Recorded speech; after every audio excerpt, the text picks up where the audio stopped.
based on the amount of geological and engineering information that we have. The categories are probable resources associated with existing fields, essentially producing existing fields to their geologic limits. Possible resources associated with new fields yet to be discovered, but currently productive formations. And finally, speculative or frontier resources in formations in a particular geologic province that have never been produced. These are typically deeper formations. We could see these formations and various geological features by imaging, but we have yet to touch them with the drill bit. So 3 categories of natural gas, and when you look at that summation, a great deal of that is associated with existing fields, fields yet to be discovered but currently productive formations, and then frontier, giving us our total. Now historically, the committee has reported coal bed methane gas separately. And that's because the assessment techniques are different than other reservoirs. However, a molecule of methane from a coal bed reservoir is identical to a molecule of methane from any other reservoir. It's just our assessment technique. So we do report this separately. Same 3 categories, and those numbers come out to 163 trillion cubic feet, which is a small reduction, predominantly due to reduction, probably due to production from these coal bed reservoirs. Coal provides now roughly 10% of our daily natural gas supply. This is a resource that in the early 1980s wasn't even in existence, but the committee's been doing an evaluation of it since 1990. Let's take a look at how the assessments of the committee have changed through time, how our geological perception of this natural gas endowment has changed. We're going from 1990 to our report here in 2008. This is 1,000 trillion cubic feet. This is 2,000 trillion cubic feet. And again, when we add improved reserves, we go over the 2,000 cubic foot mark. What you see is a very large increase from 2004 to 2006, and then an even larger increase from 2006 to 2008. In both these cases, this is predominantly due to assessment of shale gas reservoirs, potential reservoirs. Shales are a formation that yield up their natural gas rather slowly until more recent times with the application of new technology, both exploration, drilling, and stimulation and completion technology has allowed us much better and economical access to the shale gas resource. Shales were the first formation ever produced in this country in 1821. The first shale well was drilled first gas well, period, was drilled in Fredonia, New York, and it happened to be in the Devonian shales. These rocks are very well known stratigraphically, that is, where they occur in the earth, and geographically, but it's technology that has really moved things forward in our access to this shale gas resource. So you can see 616 trillion cubic feet of our latest assessment is attributable to shale gas. For the first time, the committee is going to publish the formations and the amount of natural gas on a province level. In other words, we're going to tell you in the Appalachian region and the Rocky Mountain region and in what basin these shale gas resources are believed to occur.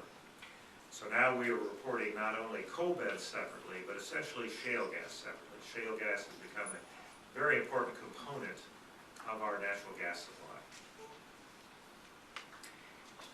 This is the sort of slide you're never supposed to show to people because it's just full of numbers, but I wanted you to have it for your future use.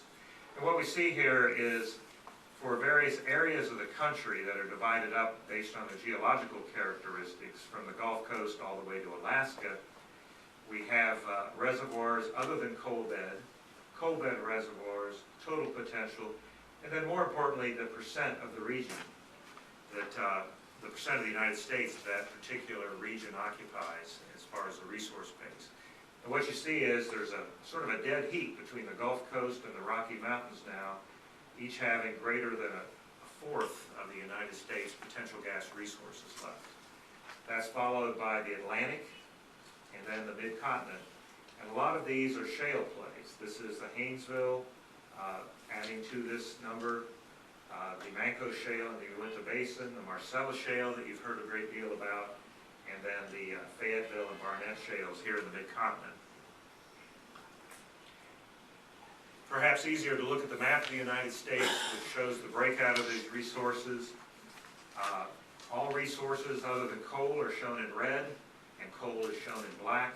And you can see that again, the Gulf Coast, the Rockies, the Atlantic, and the Mid-Continent are the leaders. Take a look at how these resources are divided up in the subsurface for these areas. It comes out as follows.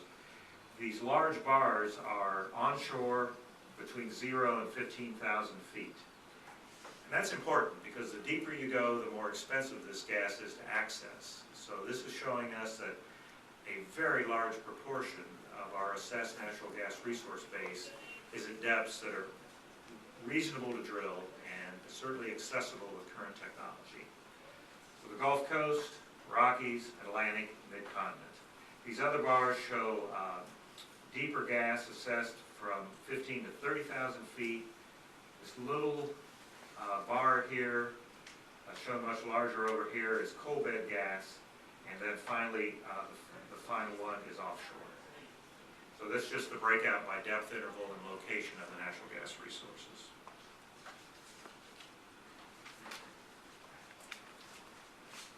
That's the formal presentation.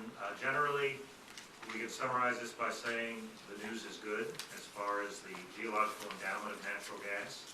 Our perception of it has improved over the last 2 years because of the large amount of drilling that's been done by the increases in technology, all the way from exploration to drilling and completion. And that's allowed the committee to assess a much larger resource base than we've seen historically. So I thank you for your attention. At this time, we'll be glad to discuss the results of the committee's work. Certainly be John and others available to answer your questions. If a question is directed at one of the other people, if you come up here for the camera as well as the voice, that will be helpful. But do we have any questions regarding this particular assessment? Yes, ma'am. Just to get the basic questions out of the way, as far as when you talk about potential gas reserves, you saying that they are technically recoverable, but it may not be economically feasible to tap those resources? Is that well, let me rephrase that. We are referring to resources which back up the reserves, the proved reserves that you see from EIA. This is a geological look at it. So while these people work these basins for a living, they do not assess every last molecule of gas. So there is an economic overprint to this on depth ranges, cost of drilling, pressures, temperatures, and so forth. But this is a look at the technically recoverable, the economically recoverable changes daily, and that's a subset. And we do not specifically report that work out. There are other people that model that look at that, but we are giving you the baseline estimates for what we think is recoverable and producible. Okay, so the total number with the proved reserves, you would say that's the producible gas supply. That is our view. That's exactly. That's our assessment today of gas that could be produced given all the conditions. Pipe